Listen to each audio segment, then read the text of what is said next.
Hello and welcome to Planet Poetry. My name's Robin Houghton. And I'm Peter Kenny. And in this episode we meet Jane Commane and discuss Assembly Lines, published by Blood Axe, a lovely collection rooted in the Midlands. And as this episode goes live on the day of the general election in the UK, Peter and I get stuck into the thorny issue of politics in poetry. Do we, though? Let's have an argument. No, let's not do that. So, on behalf of all of our Right Honourable podcast listeners, let's hear what Jane Commane had to say to Robin.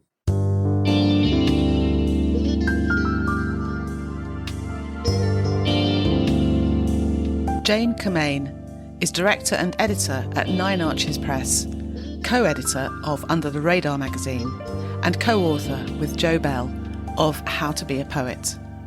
Her debut poetry collection, Assembly Lines, from Blood Axe in 2018, was longlisted for the 2019 Michael Murphy Memorial Prize. Her poetry has featured in Staying Human, from Blood Axe, and in The Guardian, Butcher's Dog, and Poetry Birmingham Literary Journal.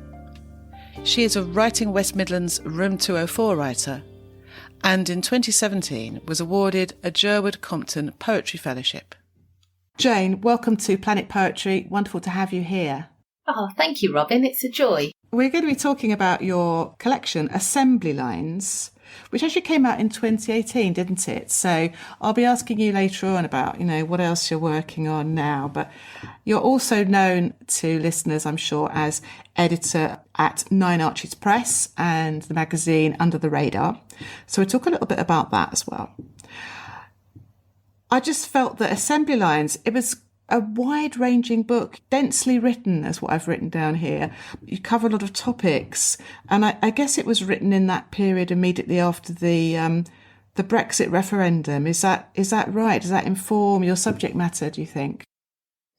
Certainly the poem that we're going to talk about later, Unweather, was very much shaped by that. But actually the book most of the poems were written over a 10-year period from about sort of 2006-07 through to about 2016. In fact, that last poem, Unweather, was like a real cornerstone. It kind of got written in that sort of time, July 2016, after the referendum vote. So that was a real keystone. But actually, quite a few of the poems came together over a longer period of time.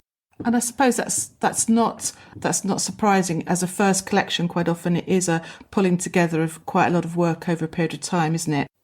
Yeah. I'm looking at the book cover. There's this wonderful image of kind of a typical town's industrial zone and a walkway across a railway junction. And I was thinking it's going to be all about lost industry, broken communities, changed townscapes. And although these are themes you address, and there are definitely poems of outrage and anger, but for me the whole book felt like a kind of extended love song come elegy to the area where you grew up. Would you agree with that? Yeah, I think that love song is really important to me. And you touch on the beautiful artwork by Darren Reed that's on the cover called Crossing the Tracks. I think Darren's artwork is actually Derby, but I felt a real affinity with it, living in a railway town like Rugby, an industrial railway town as well.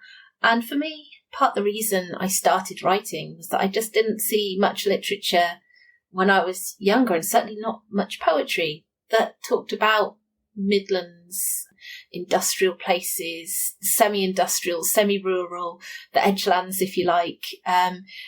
But certainly I could think of poets and writers who wrote really beautifully about the North and some of the ex-industrial places there. But it was really important for me to see poets like Liz Berry coming through to the fore, because I think Liz's work just did something incredible for her region, which is a bit further north than mine. I'm sort of Warwickshire, West Midlands, Coventry, Rugby area.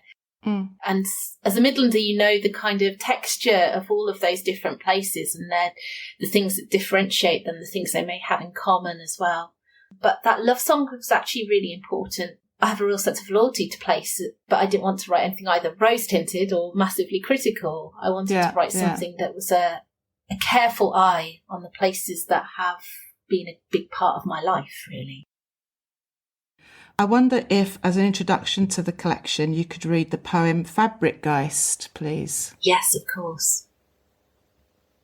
Fabrikgeist, sometimes referred to affectionately as Old Jack of Trades, has familiars, often taking the form of machinery animated without explanation, or a singular, lonesome whistling. The shop floor is purgatory. The spirit can only be exorcised by the removal of blueprints, the emptying of lockers, and the smelting of several thousand taps, dies, and drills. This spirit has a mischievous sense of humour, which has been broken by 3 decades of rain, rust, and underinvestment, and is prone to haunting sites of last employment. It cannot be bottled by priest, policeman, or doctor. Its presence is signified by greasy overalls, missing teacups, footprints from a pair of safety boots, leading nowhere. Thank you. Not so much the ghost in the machine as the ghost in the factory.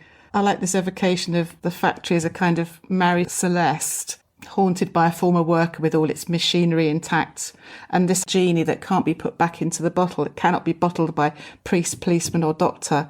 Presumably those 3 characters representing the killing off of jobs that comes with the abandonment of traditional industries. Was this a sort of a heartfelt theme? I mean, I think this comes up through several poems.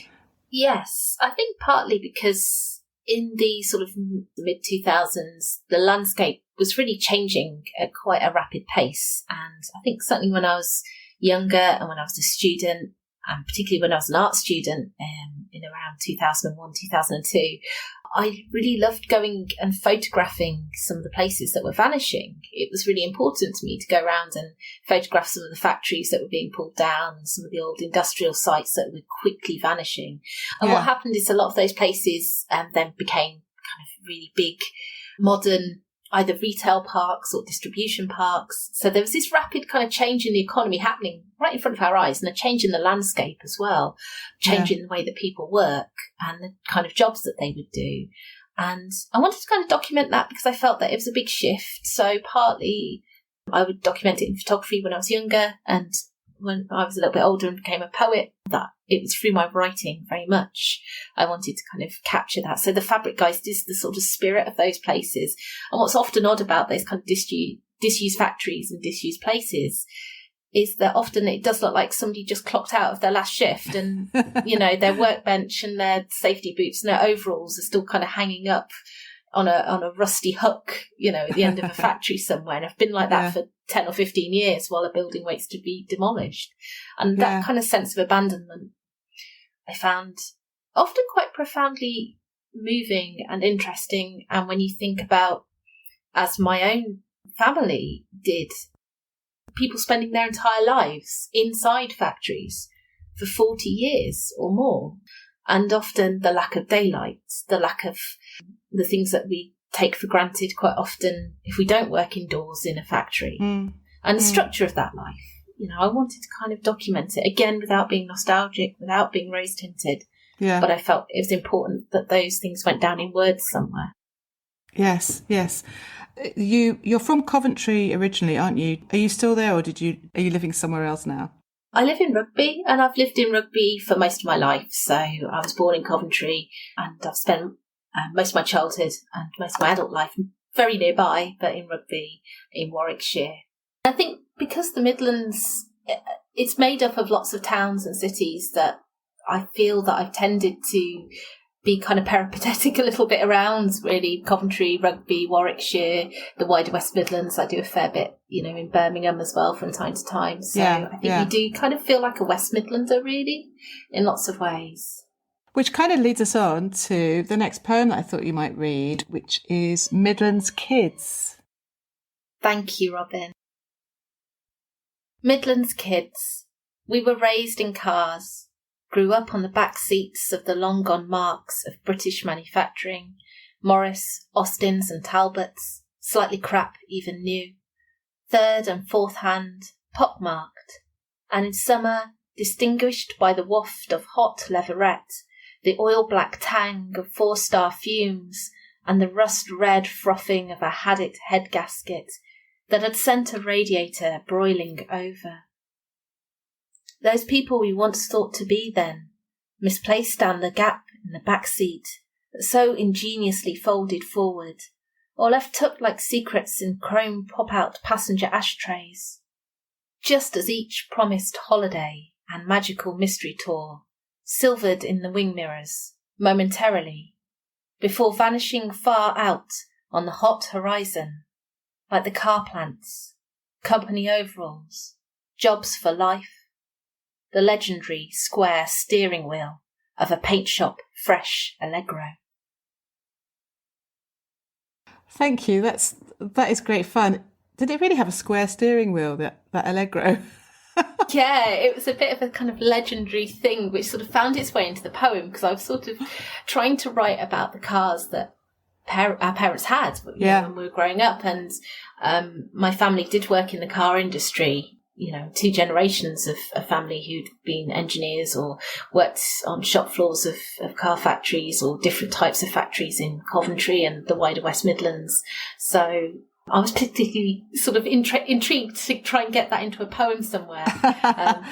You managed it. And you have a fondness for these compound nouns and adjectives, don't you? Had it with a hyphen, and oil black, 4-star. I love that. The paint shop fresh. It's almost as if you're cramming, as much interesting detail in, and it reads really well. It's great to hear you speak all those phrases, I think. Yeah, I do love a hyphen, and I love the way that you can bring the language of the thing into the poem. I think that industrial and kind of manufacturing language was really fascinating to me, and I wanted to give it its place in a poem. And actually, now you're saying that, I'm thinking actually putting a hyphen between two things is like you're fabricating something new there. So that kind of goes with the general idea, doesn't it? Tell us a bit, you mentioned very briefly when you went to art college. What's your sort of background? How did you get into writing poetry? I've always written. I've always been really keen on books and writing, and I can remember making little books when I was a child, a bit like the Brontes. So I've always been fascinated by writing and books and reading in lots of ways. And then when I was a teenager, I really got into music, and I became a sort of fan of lots of different bands. And through that process, I actually then got into the poetry of Sylvia Plath and of Philip Larkin, from sleeve notes, basically, from bands that I really loved. And that then led me into reading those poets. And I had always had poetry around me as well at home. I was really lucky to have been read to as a child, to have poems and stories and nursery rhymes read to me. And I think that's made a real difference too. So then when I was a little bit older, I did my A-levels and then really wanted to go and study creative writing.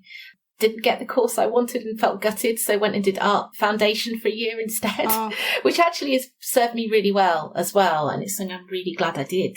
And it's a time when you could go to a local art college and study art. I think those opportunities are far less now for young people, which is a great shame, because it was a wonderful and freeing experience to go and do life drawing and printmaking and all of those things at a local college. Yeah, I think those things, you're right.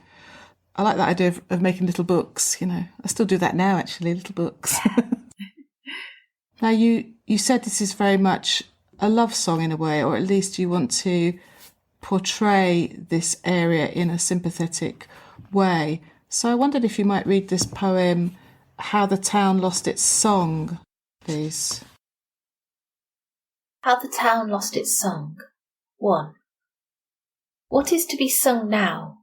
If a hymn is to find the voice of this forgettable town, the colours bled out and even maps have little to say for themselves but this: how now the new plateau territories are only mazes or mousetraps, postcoded realms, private terrains, when sun lifts of raw morning, gather the scrim of demolition, broken bricks, concrete, dust. What's lost is just that, and there's no point recasting it now or wondering how renegade harmonies once sought a home as one hand to another, finding its way to words, how it came that the refrain was sold out and sung now only of what can be bought. 2. First sell the ground beneath, places where our feet touch the familiar. If there are connections, sever and invert them, fence and cleanse, surface dress, dredge topsoil. Enclosure is a sudden art. No one should understand the artist's intentions. Make the song's movement impossible in the old modes. Erase tracks, and by tracks, memory, lines. Wipe the ferric tapes clean of all recordings that might incriminate. Make private and trespass clear doctrines. Monetize the hinterlands. 3. What is to be sung now, forgotten town? Tell me what it felt like when you finally came down. Space cadets fast-forwarded, finding themselves earthed junkies.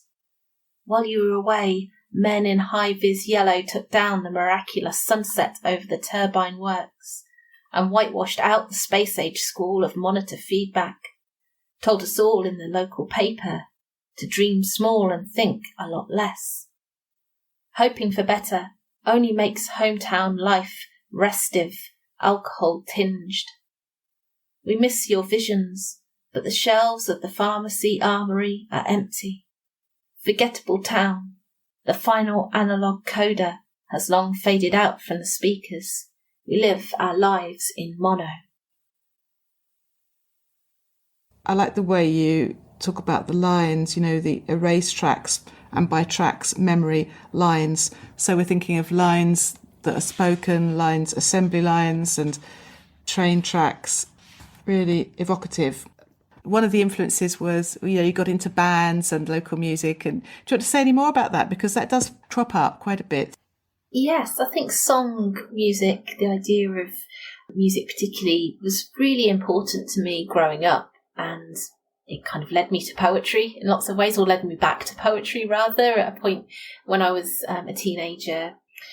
But I was also kind of involved in the life of music in my small town where I lived, which is sort of how the Town Lost Its Song touches on, ideas of making music, of bands, of having an imaginary life for a place that's beyond the place itself, that I think creative lives in small towns can often be really hard fought for and hard won. And they're very important because they're about kind of imagining something other than the reality of the place around you. I find that really exciting. So music was really important to me. And I think the first poems I wrote were kind of trying to hang out with the kids who were in bands and write lyrics for them when I was about 14.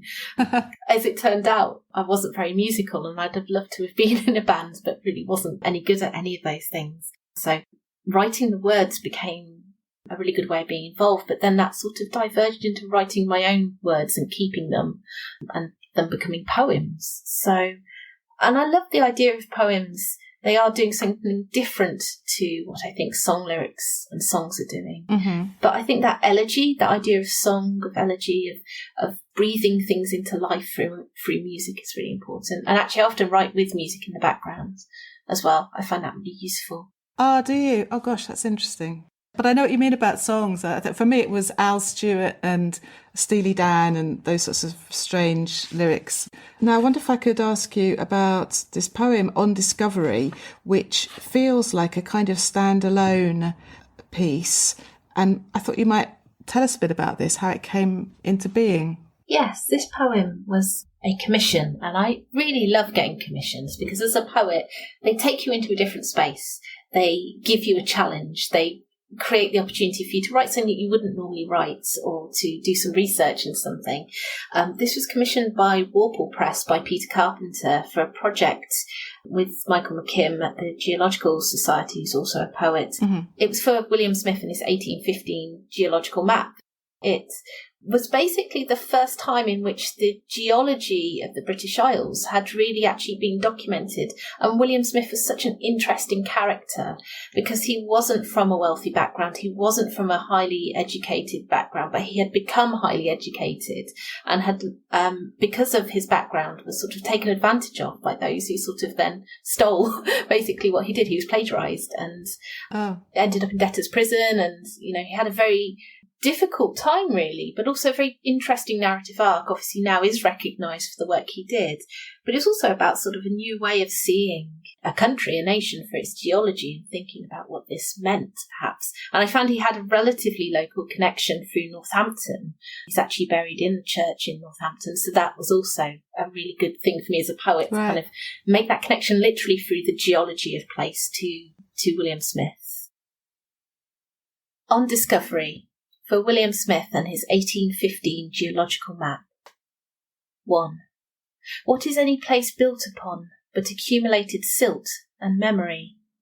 National bandwidth of clay, shale, coal and lime, industrial curse blessing, where the old roads build on above, the coming revolution blasts a new path deep into the bedrock.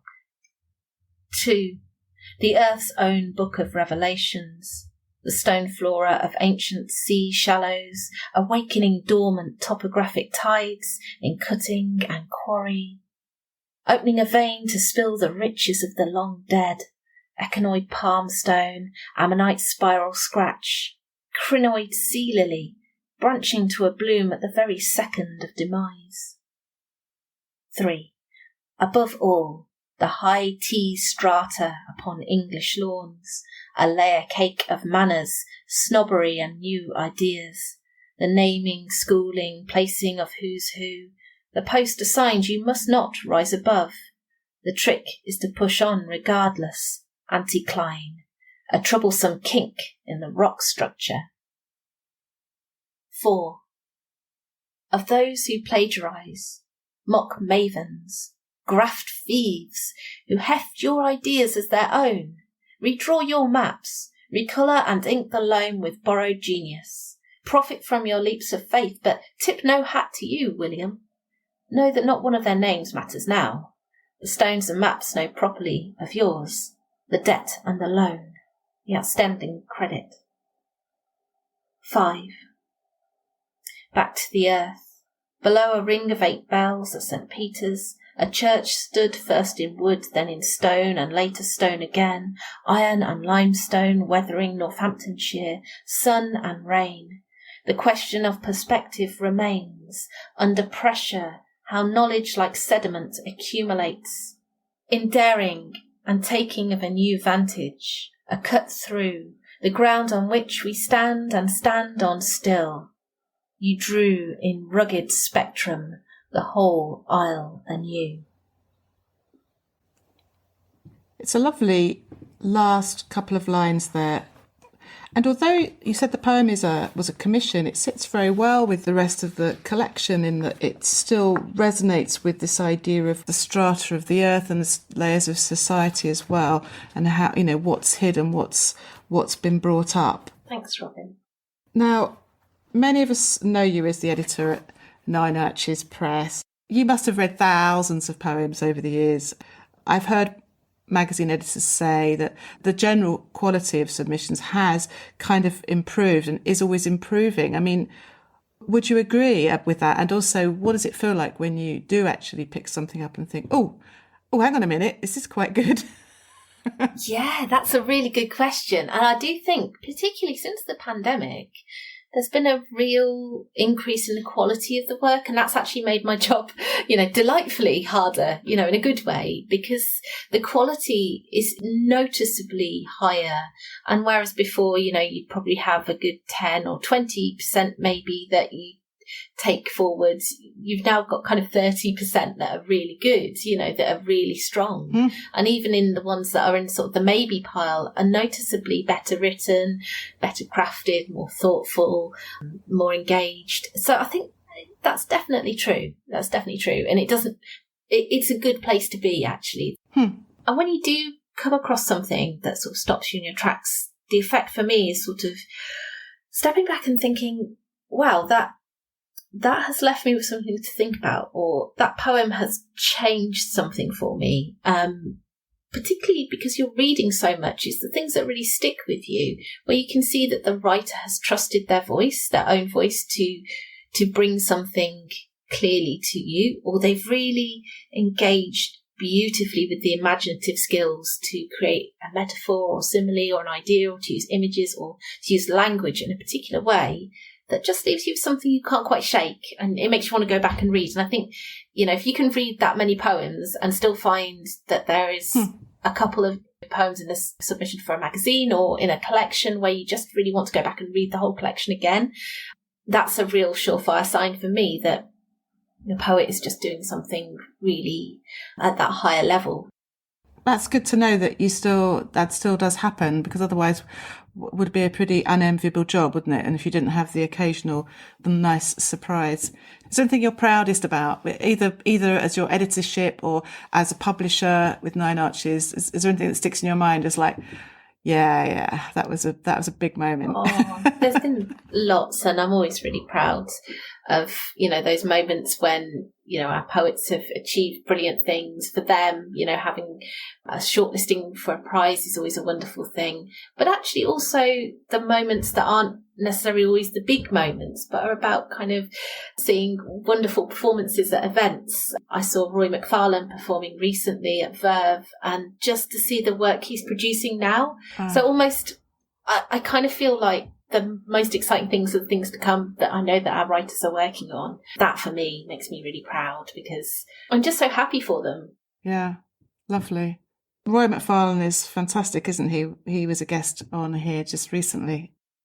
So to return to your own poetry, and I said there are no cat poems, but there's this wonderful poem called Odds On about legendary racehorses. I sort of sat up when I came to that. I thought, well, this is a bit different, because it mentions the names of some of the famous racehorses of the past. And I do have a very strange admission that when I was a child, I used to like to look at the papers on a Saturday, the racing pages, and take, my own little bets with my brother as to who was going to win. So I knew, even if I didn't see the races, I used to love looking down the list and seeing their form and everything. Goodness, how many 10-year-olds do that? It's ridiculous, isn't it? No, it's funny. Tell me you did that too. We used to do that as well. Yeah, we did. Me and my mum used to do it on a Saturday or a Sunday when she was doing the ironing, and we'd get the papers out and we'd choose them by the name. So if we really loved a horse's name, we'd be like, oh, let's pretend we betted on that horse. And, so we'd then sort of, I don't think it ever got any further. There's certainly no money exchanged hands, but it was always just a little bit of fun. Yes, I think that's kind of where this poem came from a little, that love of the names of the horses, the mythology that builds up around the horses, their legendary nature a little bit as well. So I'm glad we weren't the only ones doing that. There is a note attached to this poem, so you might want to explain about the nickname of one of the horses before you read it. Yes, the nickname himself, Ireland, is for the horse Arkle, which comes from a fact, or at least I hope it's a fact. You can never tell sometimes with research. It may just be one of those little things. But Arkle used to get letters from all over the world addressed to himself, Ireland, which I love.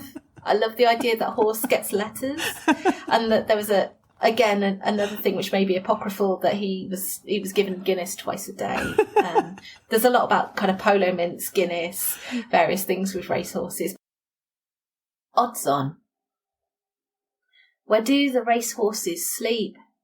Red Rum, Dawn Run, and Arkle sleep now. The broken neck, Aintree grave, front page obit. Himself Ireland, no longer a twice-a-day Guinness drinker, but a museum curio, steeplechaser, skeleton strung out in a glass stable. Time and form, the Liffey awash with good tidings, tigers sighted out near Connemara, a Japanese 4x4 and a racehorse in every drive. Going good to Fern, new estates finicking up on the hills in a rash of prosperity. The money men talk a good sport, their pockets empty. Who pays when the rains come? The going's none so good, the economy shot and bolted. the abattoir the only game in town. Where do the racehorses sleep? Red Rum, Dawn Run and Arkle, long gone under the sod. Mass graves for the trophy ponies. Sleep now. It's just a lovely ending. Although it made me think of Wilfred Owen, Let Us Sleep Now. I don't suppose that was particularly on your mind, a poem about racehorses, but it had that lovely, quiet ending. Beautiful. And I noticed also this poem, it's got a very distinct style to it and form. Short lines, and it's in quatrains, and you use these very short, succinct phrases, sometimes just 3 words. I think I wanted to kind of capture some of the mythical things about horses a little, because for me horses are a really special creature. I think I have a huge love for them, but also my mixed feelings about things like horse racing and how we treat animals and the human relationship with animals too, that we can both have them as sporting heroes and status symbols, and yet also at other times, that they're poorly treated and not looked after very well. Now, right at the centre of the book, and you mentioned earlier on that this is a poem around which a lot of the book hinges, is this longish poem in sections called Unweather. I was very struck by this, and I really would like you to read it because I think it does speak to the heart of the book, the polarisation of society, political iniquity, communication breakdown, all in recent years. And I think it's very powerful. So I wondered if you might read it for us, please. Thank you. And it's probably useful for me just to give the context of a couple of the words in the poem. So the title Unweather comes from unweather, storm in Old English, literally meaning unweather. And llawfeather, which I love, which means shelter feather. And in some Old English literature, it's used to mean putting a protective arm around somebody. There's also a word in Irish in this poem, llawet, which means speak. Unweather. 1. There will be nights like this, when under the dark sky's heavy knife, the dog comes to your heel and you both stare far off into the fathomless middle distance of 3 a.m.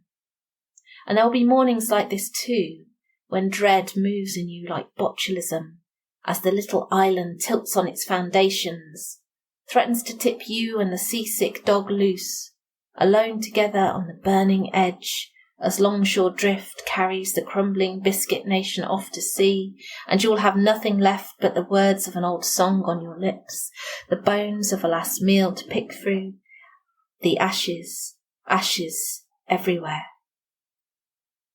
2. We need a new word for the name of the country I woke up in this morning.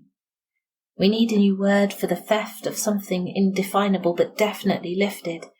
We need a new word with which to curse the salesman of a shoddy nightmare. We need a new word for the sense of betrayal that smashes the pedestals of household gods. We need a new word for how we navigate conversations, feeling our way in to work out where the fractures lie. We need a new word for a nation that doesn't exist. We need a new word for how the bigotry in the mortar became the bricks and stones and broken windows. We need a new word for walking the grey streets of each new day with a mouthful of lime and ashes. We need a new word for the uncertainty of loss. We need a new word for regret. We need a new word for the new bad news. We need a new word for the ugliness of our new words. For shame, we need a new word for the shame. We need a new word for the fear. 3. Our tongues were made from sprechen, dicere, parley, mackled together with flints and flaps of leather, wolf-pelt sheepskin, grown greenly fat in the sun, pressed, stoppered in amphora and bartered, molten to lead in the crucible and poured into type-faced punches, licked onto vellum, all carried in language's little sailboat. My tongue might have said lawet, where now it says speak. Each leaf of English borrowed from a starry European library of tongues, library card now revoked, and the tongues rattling and clattering through vowels and dialect and regional collateral like wonderful mongrels escaped from the pound, never to be returned, gifts we must carry behind our teeth, a hliao feather to drape on a fellow traveller's shoulders. 4. I want to take what my neighbour has. I want the car he has on his drive, which is newer than the car on my drive. I want to take the crockery and the food and the cool beer from his table. I want to take his workaday whistling on a frosty morning. I want to take the quiet pride of his smiling family, his carefree son, kicking the football, switching lightly from left to right foot, with the same ease he slips between one language and another. I want to piss a stream of rural Britannia over their flower beds. I want to wave my flag and tell them they're not welcome, grind our differences into their faces, pack their bags, send them back. I want a sepia empire with a post-truth currency. I want to scrub the star from the Union, take down the blue from their sky. 5. I lost my country for the promises on a big red bus. I lost my country when somebody left the handbrake off and it rolled away downhill. I lost my country after it was recalled due to a manufacturing fault and then burst into flames. I lost my country to stop someone else enjoying it. I lost my country to the failure of the left, to an offshore account. I lost my country in the food bank queue, on the playing fields of Eton. Wow, powerful stuff. On the playing fields of Eton, and no full stop at the end. It goes on and on. It's wonderful. And is this a poem you would read at a reading? Because it builds with its rhythm and the repetition, and it has a feel of something that would get an audience fired up. Yeah, I have read it. I've read it at readings and festivals and different places over the years. The workaday whistling that refers back, I think, perhaps to the very first poem you read, with the whistling of the chap in the factory, the lonesome whistling. Yeah, do you know, I'd not noticed that before, how much whistling there is going on in my poems, which is ironic given that I can't whistle. Are you not a whistler? No, I'm really bad at it. But it goes back to music. It's the soundtrack coming through, I think. Yeah. So the book does actually end with a dog poem, doesn't it? I wasn't going to ask you to read that, but having mentioned that there are no cat poems, I think it might be really nice to finish because it's a really uplifting... I don't know, are you happy to read that one? I didn't prep you for it. The poem in which a small dog looks into the sun. Oh, what do you think? Be delighted to read it. And I'm afraid that, there are no cat poems, partly because I'm allergic to cats. So I don't have any cat poems, but I grew up with dogs. Oh, you are forgiven. Poem in which a small dog looks into the sun and half closes her amber eyes, as if everything's replete on his back doorstep, small garden, nondescript town, where the washing waves are shadows from the line. The year is faltering on the slack rope of seasons. Clematis and jasmine twine the breeze flowerless, sound carrying the rumble roar of mainline and freight high above us, September's last blue vaulted ceiling, and we together worship outdoors beneath it, this small domestic garden eye, for the warmth on our bones, for needing nothing more than this sun, this garden. There is so much that could be said about the commonplace miracle of being here in this moment. Gorgeous, thank you. Absolutely lovely. Are you working on a new collection? Are we allowed to ask that? Or anything else you want to share? Thank you, Robin. Yes, I'm edging my way towards it. I think second collections are really interesting things. And I think also having a pandemic right in the middle of everything. Yeah. I think some poets found that like a really creative time. It gave them a moment to have space to write. I actually found it a really difficult time to write. I think partly because a lot of my work has tended to be political and quite reactive to the moment. And I actually found myself unable really, because I think there was so much to absorb and try to come to terms with during the pandemic, which felt overwhelming. So I didn't write a huge amount actually during the pandemic, but I did write, again, I had some lovely commissions and some things I'm really proud of that came along. And I think they also, for me, indicated shifts in my writing as a writer, as a poet. I've been doing some non-fiction, I've been doing little bits of fiction, as well. So I've not been writing, but I think rather trying to find my way back to the poems and how I want to write. So new work is coming, and I think it's really interesting. We've been talking about song today, and I'm really grateful for you talking about that, because I think song does, and music and sound form a really big part of poetry for me. So I'm steadily returning to writing, and probably with less fixed ideas about what I'm setting out to do, perhaps. It's quite easy to have a fixed idea, but sometimes those can really limit you, and you find yourself sort of trapped trying to do too many tricksy, difficult things. For me, it's been more about writing and coming back to poetry again, and reading a lot. So trying to recenter what it is that poetry does for us. And I was talking to a fellow poet, Rosie Garland, on Friday about this idea that we're sort of always chasing this thing. It's not so much about finding it. It's not about completion. It's about the journey of the chase, really, as a writer. So I love that. I can relate to that, definitely. And you mentioned that you felt that submissions to the magazine had improved since the pandemic, which is interesting, that some people clearly did feel maybe that it was being given the space to work and think. And yet, like you, I think I found it all a bit too much, really. And I'm sure that the effect of that will come years later in whatever form. So, Jane Commane, it's been fantastic having you on the podcast, and thanks so much for sharing your poems and the thinking behind them and the backgrounds. It's been really interesting, really enlightening, so thank you. Thank you, Robin. It's been such a delight to talk about the poems, and thanks for creating this wonderful space for reading ones that I hadn't read for a long time as well, which has been really wonderful. Thank you. Pleasure.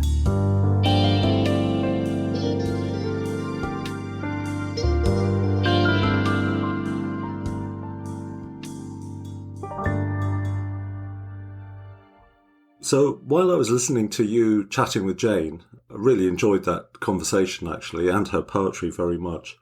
But I was beginning to think of this cabal of Midlands poets that we've had on Planet Poetry recently. Oh, yeah, we have. I'm thinking of Pete Raynard, for example, in Coventry, and Roy McFarlane and Liz Berry. Yeah. And Jane, too. What they seem to share is an interesting approach to landscape and that sort of post-industrial landscape and writing about that.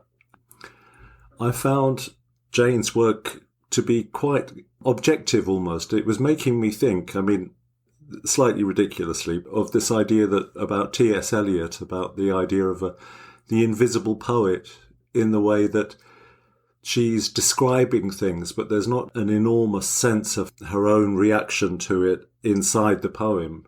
But of course, she's the one that's choosing to write these things and selecting what to talk about. But there's not that kind of, the poetic eye isn't in there. And I find that quite interesting, like how the town lost its song. I'm looking at that now, what is to be sung now if a hymn is to find the voice of this forgettable town? The colours bled out and even maps have little to say for themselves but this, and so on.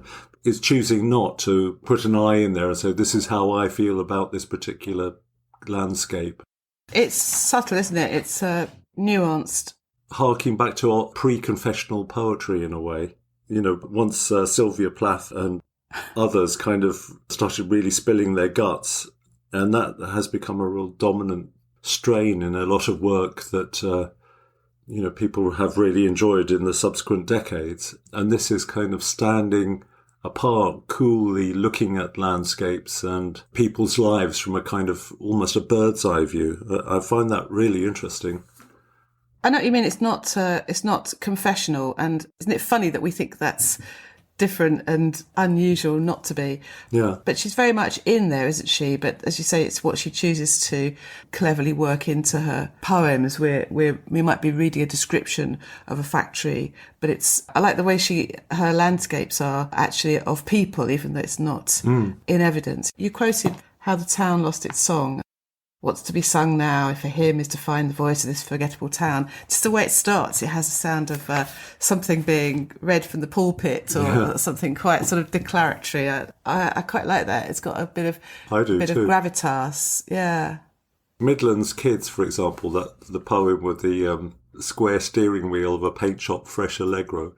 I really like that. But, Midland's Kids, we were raised in cars, grew up on the back seats. She's speaking for a generation almost, there's not an I there. It's like all of us were doing this in the Midlands, and it's so true. I mean, I lived in the Midlands for 3 years, and that sense of, society and the towns having been shaped by car manufacture. Yes. Was really present when I was there. The factories were beginning to close down, but there is a kind of real fascination and pride in car ownership and cars and so on that, I didn't really encounter in London very much when I was growing up. Yeah. Do you know also who I thought about was Sarah Barnsley, because of course, and who was on the podcast last season, I think. And of course, her first pamphlet, The Fire Station, is very much about where she grew up and the fact that her dad was a firefighter and this business of growing up in cars. It's very much that kind of landscape reminded me very much of her work. Yes, that's right. Now, this poem, The Unweather, which was that long poem... Right in the middle of the book. About Brexit. Her tone of voice for this is absolutely fantastic, I think. She says, we need a new word for the name of the country. Yeah. There is an I there, but... Yes. Our tongues were made from, all these other languages that she points up, that English has borrowed from and so on.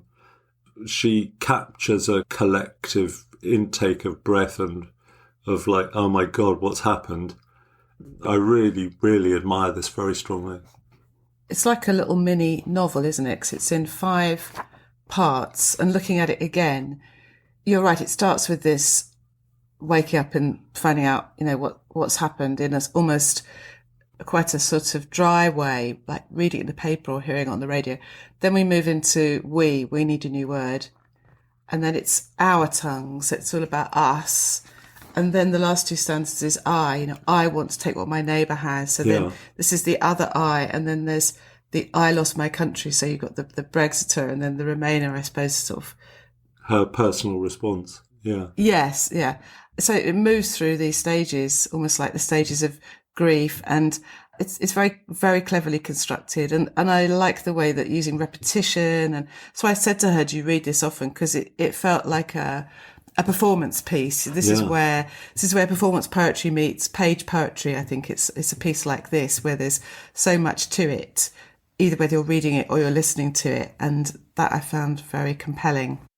And actually, the fact that the 4th and the 5th parts of this poem do have the I in it, especially the 5th part, it gets to be a real gut punch because she's been so restrained about using the I. I think it's awesome. I just think people will look back at this and kind of get a real feeling for that moment, which will be discussed for centuries, I think, as long as there's an England. So that poem about the dog, the one you slipped in at the end, you asked it. a small dog just poked its way into the reading. Just delightful, isn't it? That celebration of the dog being there, the commonplace miracle of being here in this moment. That how you can lose yourself in watching an animal and just feel that sort of lightness of spirit. Yeah. It's an upbeat ending. Yeah. She's a poet of many shades and nuances. Yeah. Very satisfying book. I think so. Yeah. I didn't know Jane's work that well, but I really enjoyed hearing her read. And these poems I felt very refreshing. And I love the vantage point she has that sees more of the horizon than other poets, perhaps. It's always interesting when we get on a poet who's perhaps better known as an editor or a publisher, isn't it? I think 'cause it just, we've said this before, it gives them the chance to be much more like, hang on, I'm actually a poet too, which is easy to forget. Like Helen Ivory that we had on. Yes. I just read on social media that she's just won a Chumley Award. Oh, yes. And actually, at the same time, I saw Leon Flynn was on the list, another of our previous interviewees on the poddy. So congratulations all. I wonder if it's got anything to do with us. Oh, I think it definitely has. Yeah, definitely. So that was Assembly Lines by Jane Commane, published by Blood Axe.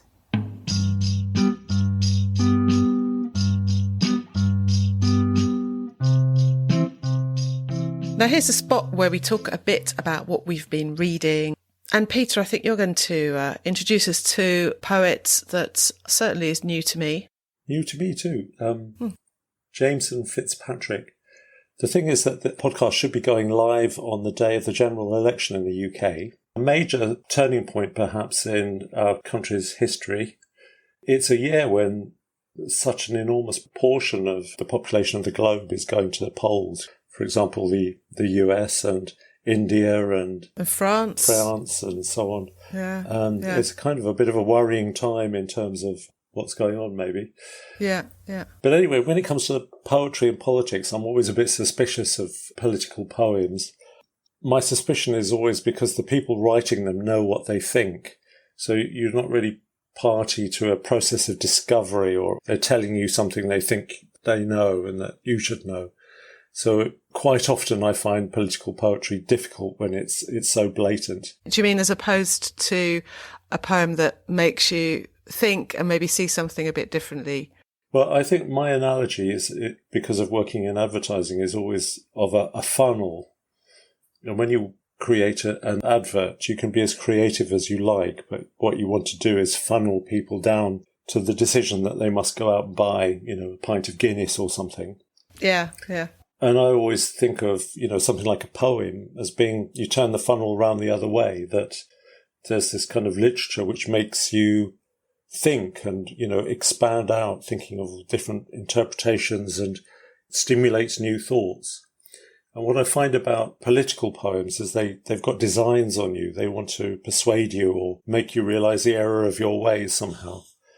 So more like an advert in your analogy then. Yeah, more sort of funneling you towards a conclusion. So I kind of distrust that because I've spent so much of my life manipulating people in that way that I quite like to cling to the idea of things being open to interpretation rather than being a no-brainer. There's a poem by Auden, who I'm not a massive fan of, I must say, called September the 1st, 1939.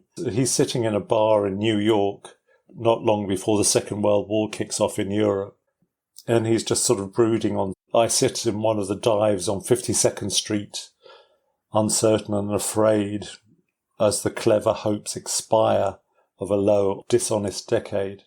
But he goes on and talks about faces along the bar cling to their average day. The lights must never go out, the music must always play, and so on. But I didn't think much of it as a political poem. But then there's this idea that actually politics just permeates everything, and the fact that people from certain backgrounds and so on, the fact that they're just writing or expressing themselves is political. Yeah. So I found this poem on the Poetry Foundation called I Woke Up by Jameson Fitzpatrick, who I know next to nothing about. Apparently they teach at New York University. Mm-hmm. And the Pricks in the Tapestry, published 2020, was her first collection. I think this is a really excellent example of how politics has become so personal. People aren't writing about big swathes of history anymore. They're talking about how politics impacts on them as an individual. And also because woke is such a kind of dog whistle word for our friends on the far right, I kind of quite like it. I Woke Up, it's called. I woke up and it was political. I made coffee and the coffee was political. I took a shower and the water was. I walked down the street in short shorts and a Bob Miser tank top. And they were political, the walking and the shorts and the beefcake silkscreen of the man posing in a G-string. I forgot my sunglasses, and later, on the train, that was political. When I studied every handsome man in the car, who I thought was handsome was political. I went to work at the university, and everything was, very obviously, political, the department and the institution. All the cigarettes I smoked between classes were political. Where I threw them when I was through. I was blonde and it was political. So was the difference between blonde and blonde. I had long hair and it was political. I shaved my head and it was.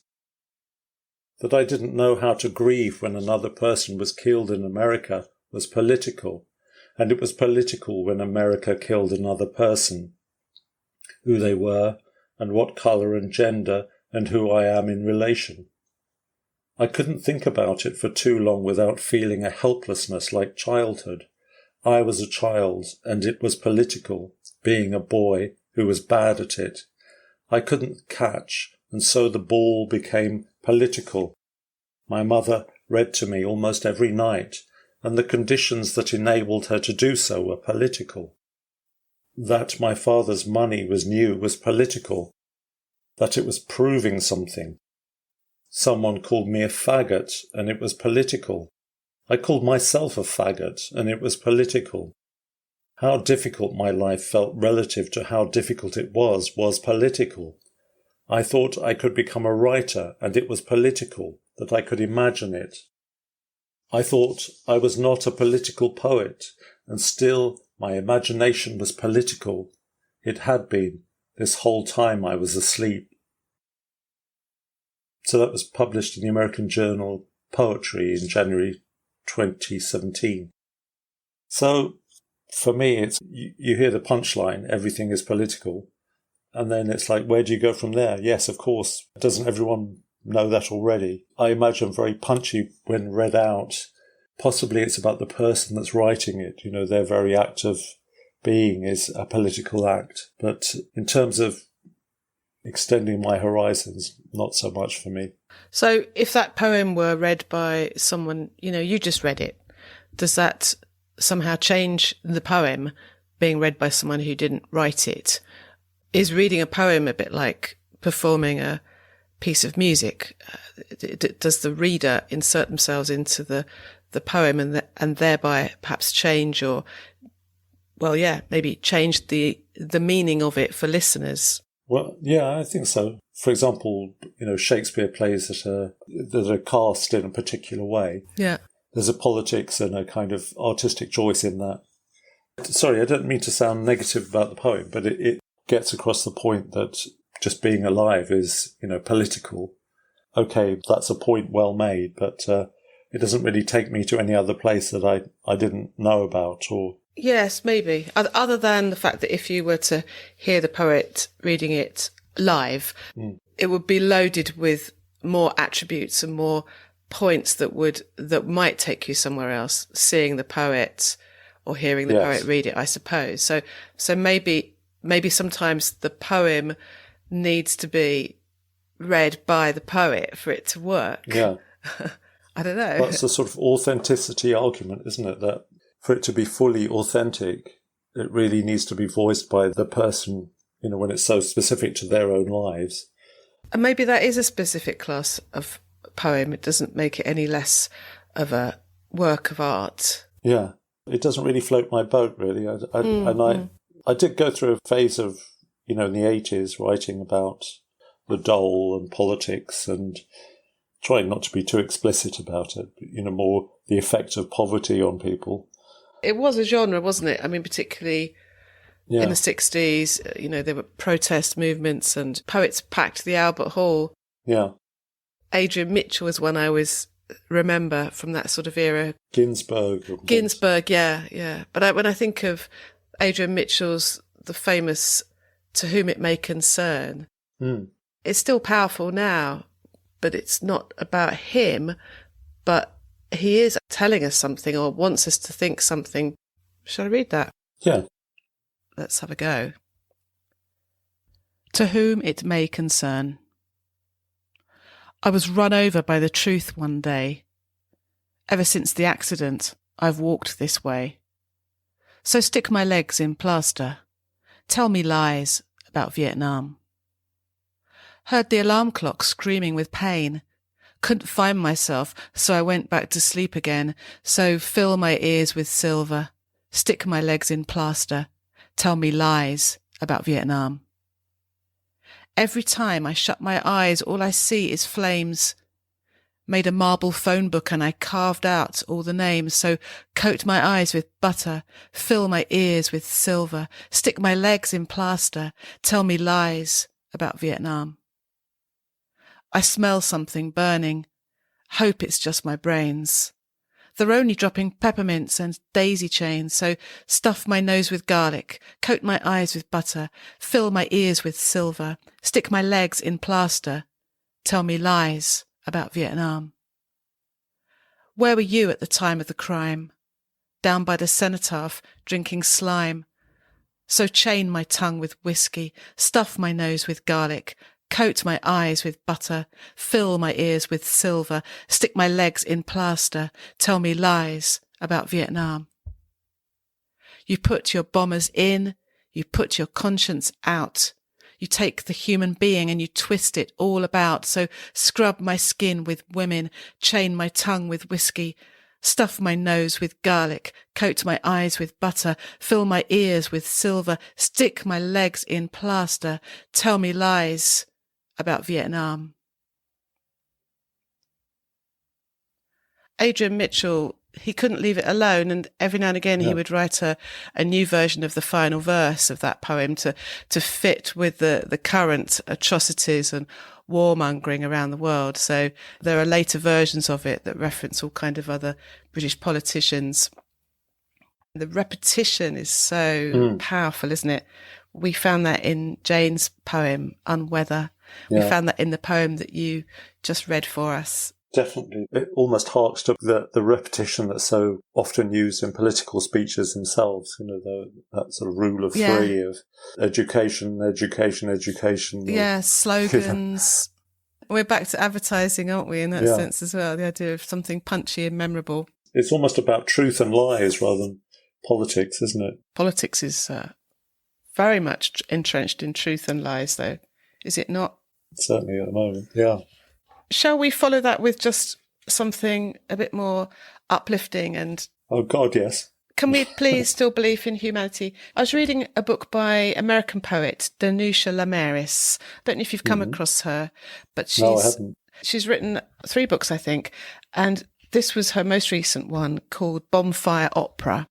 Oh, that's cool. Yeah. Yeah, I've really enjoyed this collection, and I looked her up and I found out a few things, and there was also an interview with her in Magma. It's online, actually, in Magma 82 by Zakia Carpenter Hall, and it was quite interesting, some of the things that Danusha had to say, because when asked about writing, about race or about politics, she says, my core belief about writing is that it's a realm in which we can explore and also reveal our humanity. What is true of humans is true of me. The way that I tie that to race is that very often I don't write about race explicitly. My thinking around it is I get to be a human and talk about all of my humanity. And to me, that is a political moment. So that kind of jumped out at me. I really like that positioning, yeah. Yeah, and in fact, as I was going through the book, I thought, what would be a great poem to read out? And the one I ended up choosing, it turned out it's actually quite famous. It's one that's been read by a lot of people and quoted by a lot of people. It's called Small Kindnesses. We're ready for that. I think and so. Large ones. Small Kindnesses by Danusha Lamaris. I've been thinking about the way, when you walk down a crowded aisle, people pull in their legs to let you by.